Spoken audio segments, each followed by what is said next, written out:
За монголчуудаа та бүхэндээ энэ өдрийн мэндийг хүргье. Энэ удаад би юу ярих гэж байгаа гэхээр зомби гэдэг сэдвийн тухай гарцаахгүй ярихаас өөр аргагүй боллоо. Зомби гэд юу ч Монголын ард түмэн зомби аль хэзээ болчихжээ гэдгийг би бүр ясмахтай шиг та маш олон удаа ойлгож байна. Бүр эргэн тойронгүй зомбинууд байна. Зомби гэдэг чинь нэг яадаг юм. Харсан үнийг алж тасаас буцахгүй унсан нэгийг бариад иддэг хүмүүсийг хэлдэг юм. Гадаадд одоо Солонгос руу, Америк руу, Франц руу юу л ч гараад үз. Тэр газруудад гараад монголчуудаас л хол байгаараа гэдэг үгийг та нар сонсно хамгийн түрүүнд. Гэр бүлийнхнээсээ. Яагаад юм? Яагаад бол монголчууд гадаад гараад хамгийн дөрөнд хүн чанараа танилцах, хамгийн дөрөнд хүний мөсгүй, хүн чанаргүй нэгийг ардаас нь хутгалдаг хүмүүс гэдгээ таниулдаг юм би биендээ. Ийм болохоор гадаад гарсан хүмүүс дотны нэгдээ монгол хүмүүсээс хол байгаараа гэж загтдаг болцсон байна. Ийм болтлоо тааны хүн чанарт оройтцсан байна. Би өөр дээр яаж мэдэрч байгаа, яаж би бүдрэ болгон мэдэрдэг гэхлээр би маш олон төрлийн бичлэг хийсэн. Багшийн сургалтаа зодхон зөв буруу гэдэг сэдвийг би анх ярьж байсан. Анх тэр хүмүүс бүгдээ бид нар зодуулж ялаа тэгжил ингэж тэр сэдвийг ярьснаас хойш хүмүүс яг ухаас гэхдээ ясэлэр тэр хүмүүс зүгээр миний нэрийг гаргахгүй дандаа өөрсдөө цэцэрхээ явж байгаа. Тэгээд дээрэс нь би маш олон ерөн сэдвүүдийг ярьж байсан. Ихэнх нь яаж байгаа гэхээр надаас зүгээр сэдв болоо явсан. Би хамгийн гол нь энэ дээр юу хэлэх гээд байгаа юм гэхээр санаа удаад бүгдээр ярьсан. Би хамгийн гол нь юу хэлэх гээд байгаа гэхээр би эмээ өвөө би ээжийн одоо юу гэдгийг ажлын хамаатан ажлын юу гэдэг баг мэдгүй одоо 7 дугаар үүрэн мэдгүй янз бүрийн группүүд рүү би энийг би илгээсэн. Би ээжийн бүх танилуг хүмүүсийн группүүд рүү илгээсэн. Би бүх бичлэгнүүдээ. Гэтэл бүгдээрээ хийж шеэлж лайк дараагүй. Би ч гэсэн өөрийнхөө бичлэгийг би одоо чинь бүх найз нөхөд ухуучин харж байсан охтоо одоо юу байдгийг одоо уулж исэн охтууд руу би бүгдэнд Путиний айлчлал сайн юм уу гэдэг ийм бичлэгүүдийг би шеэрлээд би явуулж исэн. Тэрэн дээр би маш тодорхой хин эсэргүүцээд байгаа Путиний хин эсэргүүцээд хин барьцлагаад байгаа хин яагаад Монголын эсрэг байгаа гэдгийг би бүр тодорхой хэмжээнд би бүр хэлээд шеэрлээ явуулж исэн. Гэтэл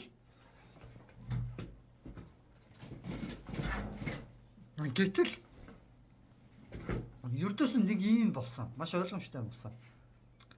Нөгөө надтай уулздаг найз нөхдүүд чинь би найз нөхдүүд хамаатан зам руугаа шеэрлээ явуулж байгаа. Гэтэл нөгөө найз нөхдүүд чинь яасан гэж нөгөө өөрсднийг нь алах гээд буруу Оросыг нэсэр дүрхээд Оросуудаар өөрсднийг нь алуулах гээд байгаа хүмүүсийг дэмжиж тагшир ийм өмсг. Жишээ нь би одоо энэ дээр би зүгээр энэ дээр ингээд тавиад үзье л да энэ үнийг. Осын ерөнхийлөгч Путин сая ирээд биднэрт станц бариад юу гэхэд та нар ичсэн үү? Яг тэр хүн чинь өөрөө Украинтай байрлаж байгаа юм шүү дээ.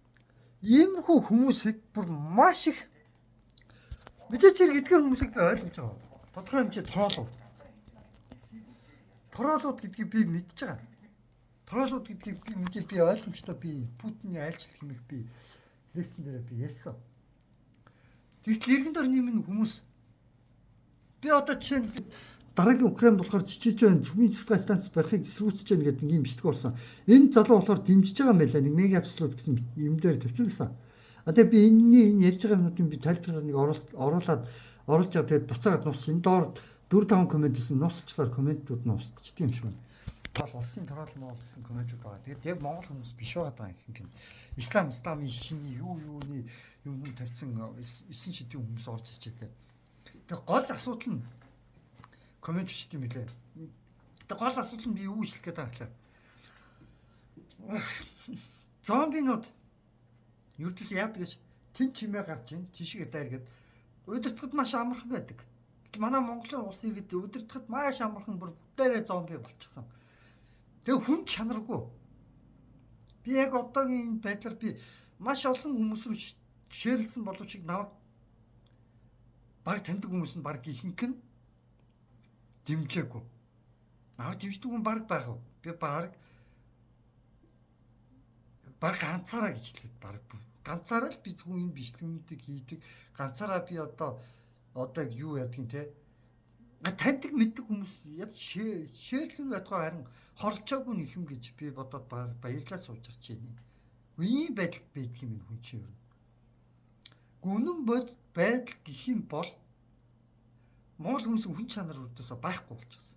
90 тойрны бүх хүмүүсийн хүн чанар байхаа болцсон. Тэгээ дандаа буруу нэгдээ ингээд бүр ингээд цаашдаар мөнгөөр засаж байгаа хүмүүсийг очиж бүр мэдсээр юм байж лайк дарж ах чийтэй. Өөрсдийнх нь төлөө юм ярьж байгаа хүнийг мэдсээр юм байж тоохгүй байх орхих жишээтэй. Унсан нэг улам бүр өшгдөд унгах жишээтэй.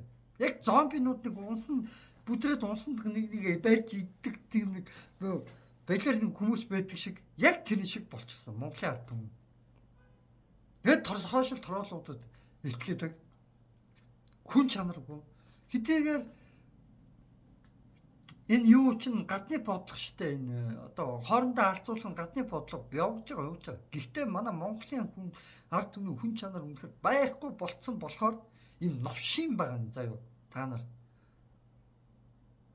Өнөөдөр 2024 оны 11 сарын 26 болж байна. Өдрийн өмнө оруулсан. Өчигдөр оруулсан. Нэг даа өгөөж өнөөдөр энэ 26 болж байна. Тэгээ би өнөөдөр ямар ч тач хүн чанаргүй зомби болсон болохоор би зомби гэдэг бичлэгийг оруулж байгаа. За тэгээд энэ үрээд энэ бичлэгээ дуусгая. Дараад нь би одоо энэ Монгол улсыг энэ жичилж байна гэдэг энэ бичлэгээ би дахиж оруулахаас энэ бичлэгийг явуулчаад юу яасан. Манай ээж хитрхи хатууг ашиглаж тэрийг бойл гэсэн. Тэгээд би за гэж болохгүй бол сэтгэл нь амрахгүй байх шиг байна. Тэгээд тиймээс би болоод би жоохон нэг энэ юугаа яхаас хатуугаа болиулаад оронд нь жоохон зөөлүүгээр дахиж би юм өчигдөр хийсэн 9 лагтай явуулчихлаа л та.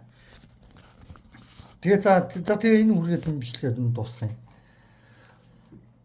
Би энэ сэдвийг би одоо зөндөө олон хүмүүс рүү ширмийн цэглэгээ станц одоо юу байдгийг те Цүмийн цэглэгээ станц барихыг яагаад эсрүүцэж байгаа нь дараагийн Украин яагаад болох юм энэ залуу яагаад цүмийн цэглэгээ станцыг дэмжиж байгаа юм гэдэг тухай би өнөөдөр ярьсан. Тэгээ би төс тарих угаалт гэдэг энэ чинь нэг ийм нэг сэдв яваад байгаа. Энэ сэдвийн дагуу энэ залууд өөрт нь одоо би ахиат бичлэг хийгээд ярина. Энэ залуусыг би одоо бас тухай ярина. Одоо удахгүй сэдвтэй уулз ярих гад одоо бэлдээ сууж байна. За юу ч хэлээс энэ бичлэгээ ингээд өндөрлөө. Өнөөдөр 2024 оны 11 сарын 26.